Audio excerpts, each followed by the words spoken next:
Катица Јанева и Зоран Заев се едно исто. Сведоци сме како јавноста го затега обрачот околу Зоран Заев, а тој во очај ги пушта низ вода сите околу него само за да си ја спаси сопствената кожа.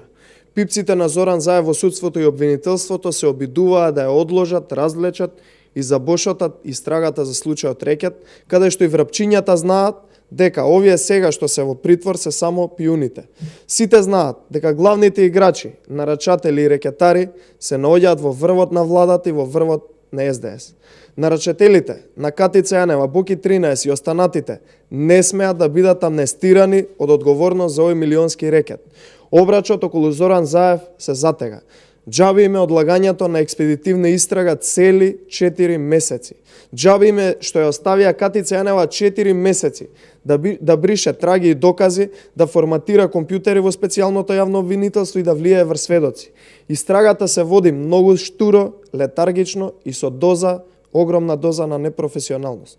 Зошто се уште не е викнат на распит синот на Катица Јанева, Лазар Јанев, кој има една од клучните улоги во комуникацијата со бизнисмените во телевизијата на Бојан 13. Зошто се уште синот на Катица Јанева е на слобода, ако знаеме дека тој му беше десна рака на Боки 13 во телевизијата, преку која бизнисмени склучувале договори наводно да се рекламираат на истата телевизија, а тој бил задолжен за делот на маркетингот. Докаде е истрагата за Кики и Фрики? Дали е вистина дека тие ги имале едни од клучните улоги во функционирањето на Меѓународниот сојуз, а биле поддржани со амин на Зоран Заев? Докаде е истрагата на Управата за јавни приходи и на финансовата полиција, кои требаше од вчера да почнат со истрага, и зошто истите доцнеа цели 4 месеци со почеток на истрагата? Кои луѓе од специјалното јавно обвинителство се инволвирани во случајот Рекет? Зошто се уште овие информации се кријат? Зоран Заев и СДСМ нема да успеат да го прикријат случајот Рекет и да го затворат по своје сценарио кој само ним им одговара. Напротив, сите инволвирани мора да одговараат за рекетирањето. Рекетарите, како Зоран Заев и СДСМ, мора да паднат од власта и да одговараат. Веднаш потоа, откако СДСМ и Зоран Заев ќе паднат од власта, следува обнова на Македонија. Благодарам. Дали има прашања? Повелете. Вчера СДС имаше централен одбор, таму беа направени партиски кадровски измени, меѓутоа имаше и предлози за министерско место за финансии и неколку заменички места. Како вие гледате како опозиција на ова, да речам, подновување на социјалдемократскиот сојуз, имајќи предвид дека се потвара дека се работи за подновување?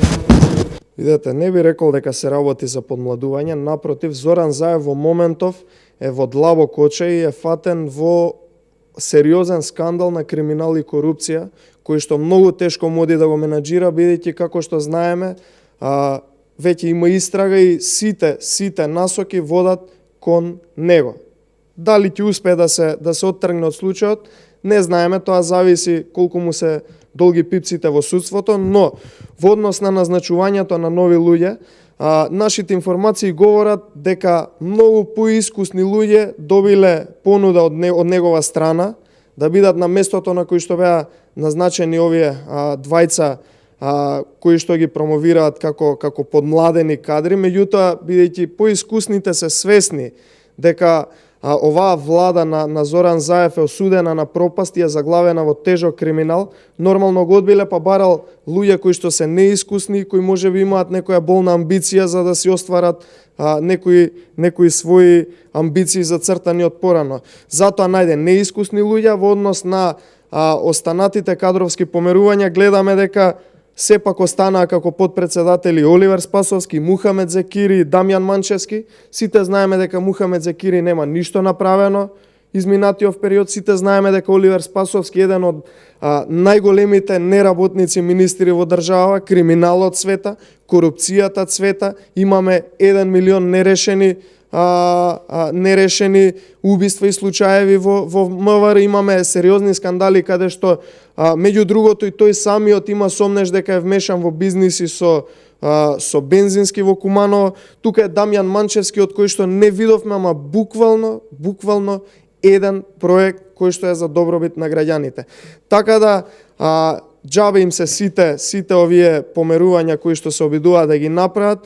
Тука нема ништо од тоа, напротив, за не повеќе од година дена следува смена на оваа власт и само би можел да им порачам дека жалосно е што едни кариери кои тек допрева требаше да почнат да се градат, ќе завршат на некој начин многу лошо како што ќе заврши оваа влада.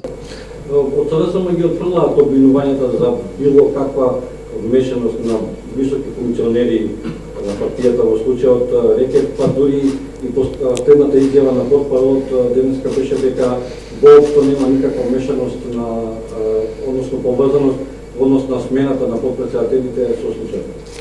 Видете, тоа е исто како да кажеме дека оставката на Катица Јанева дента кога се уапсени прво осомничениот и второ осомничениот нема никаква врска со случајот рекет.